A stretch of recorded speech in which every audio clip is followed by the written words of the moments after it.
Элементийн багц. Ревитийн төсөлд агуулгадаж буй бүхий л элементүүдийг нийтлэг шинж чанараар нь дөрвөн багцад хуваадаг. Үүнд модуль элемент буюу бит элементүүд, wave элемент буюу харагдсан элементүүд, datum элемент буюу өгдөл хэмжигдэхүүн, wave specific элемент буюу харагдцыг тодорхойлох элемент гэсэн дөрвөн багц орно.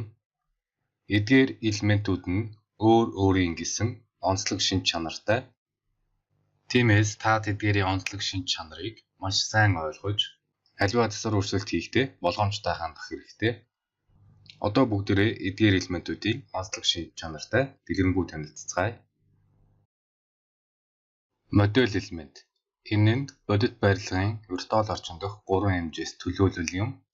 Үүнд хаанах хуучилт, хаалга цонх, шал, дотор засал, тоног төхөөрөмж, сантехникийн хэрэгсэл гэх мэт бодит эдлхүүнүүдийн төлөөллүүд орно. Эдгээр элементүүдийн онцлог шинж чанар нь төслийн бүхий л орчинд хоорондоо харилцаа маралдаа оршдог.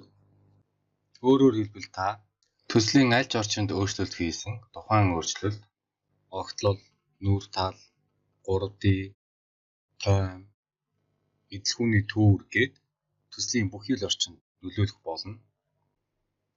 Бидний дараагийн элементийн багц бол wave элемент.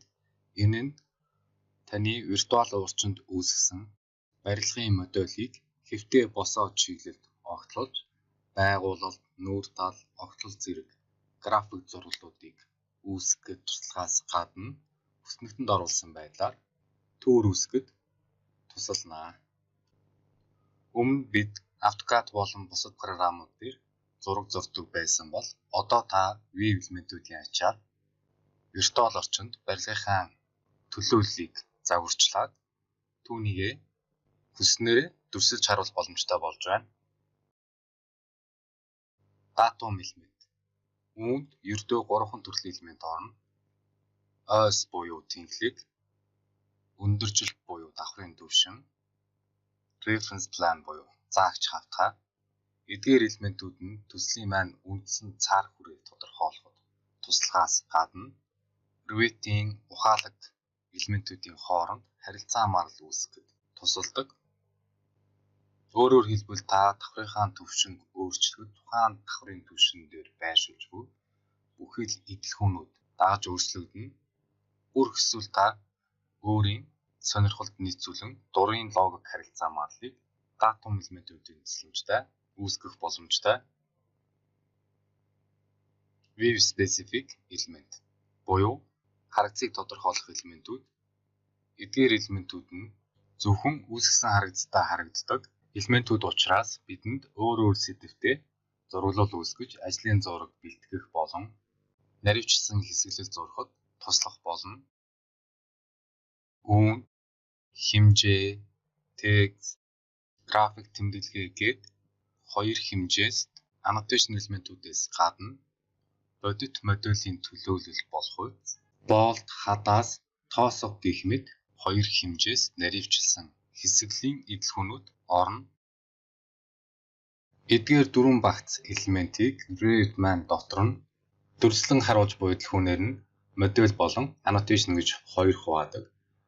Модуль дүрслийн хувьд бодит барилгын эдлхүүнийг дүрслэн харуулж буй модуль элементүүдээс гадна хэсэглийн wave specific элементүүд орно. Эдгээр нь тодорхой масштабтайгаар дүрслэгддэг ба та хүснээрээ масштабыг өөрчлөх боломжтой. Харин annotation элементүүдийн хувьд огтлол, хэсэглийн тэмдэглэгээ, OS, тэнхлэг, хэмжээ, текст зэрэг график тэмдэглэгээнүүд орно.